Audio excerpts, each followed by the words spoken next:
This week is Parshas Pinchas. So first of all, may God bless us with the most important thing, Mashiach, right now, and an end to this insane Islamic evil that we're seeing around the world. People are burying their heads in the sand, and we've seen Syria attacking innocent Jews. We're talking about a religion that literally obviously some of the people that are following it are good, but the religion itself, which is what the terrorists take their creed from, is pure evil. And hopefully we'll see an end to this evil. And it begins by, as one senator said, an American general said, it's about time we took our side in this war. But the main thing that I want to show today is about the Parshas Pinchas.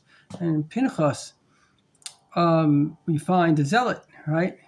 And this is a zealot that basically there were Zimri and one of the Midianite women. Bilam advised them that God hates illicit relations. God made marriage. He made man and woman to have a holy union, to have a sacred union, to have children. It's not something to play with. And they did a very despicable act in public. He took a spear and he killed these two people, and God was assuaged, and then everything went well. Now, the interesting lesson of this week's Parsha is as follows. There was once a time that the Rebbe Rashab, he was well known for very deep mystical insights, and he was going to give a talk. And before the talk, they would do a song. And they were singing a song, but they were hurrying the song. The boys were hurrying the song because they wanted to get to the talk. So he said, whatever a real person does, he's fully present. And that's a very important message, because the Rebbe says, there's another story that the Tzemach Tzedek was once, basically, a Jew asked him, Rebbe, I want to go to Israel. So he said, make here Israel. In other words, even when an individual has to do something as a preparation, even though we're preparing to go into Mashiach, but wherever you are, there is a meaning.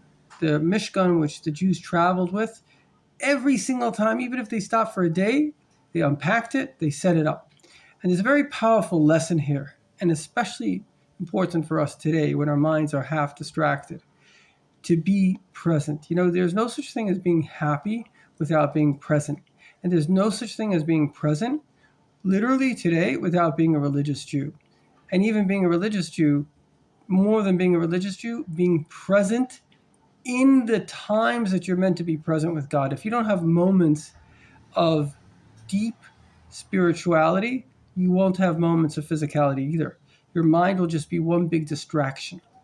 When you have a Shabbos, be present in the Shabbos. When you have prayers, be present in your prayers. When you're with your children, be present. You have to put away your phone in these times. Even if it's a video that I'm making, you must be present. This is the most important thing in the world. The other day my internet shut down from my phone. It was the greatest thing in the world. And it really helped me train myself not to be always on my phone. We have to be present. Again, one last time, we have to let go of our addiction, because that is exactly what it is. I have a friend, Michael Sokol. He's 3 medical degrees, including one of them in psychiatry. He says the phone is an addiction. That's what it is. We have to admit it. The way the 12-step program works, everybody gets better because they admit they have a problem. I hereby publicly announce that I am an addict to my stimuli, whatever that is. You want to see the news or this, that. There's something that's addictive about this. It draws you back. And so we have to give up our addiction. We have to be stronger than the need to see another stupid video or another news thing that's not going to make a difference. In fact, it says that it give you anxiety and depression. We have to be present in life. People go on vacation, they're taking pictures. Why don't you just enjoy the moment? You think you're going to see the pictures, someone else will see it for a second, but you're not even on vacation because you're busy taking pictures for some other moment. But you're in the moment now. This is the moment. So I want you to do a little meditation with me. Take a deep breath. Breathe in God and let go of all your anxieties and depression. Breathe in joy. Let go of your sadness and bitterness. And make a resolution. We resolve to be present, whatever we're doing, whether it's in business, whether it's in relationships, whether it's in Torah, whether it's in prayers. I will be there 100%. And what it means to be present is there's nothing before and there's nothing after this moment. In this moment, all that exists is this moment and this meeting, whatever I'm doing now. Let me know how that works for you. Good luck. Thank you so much.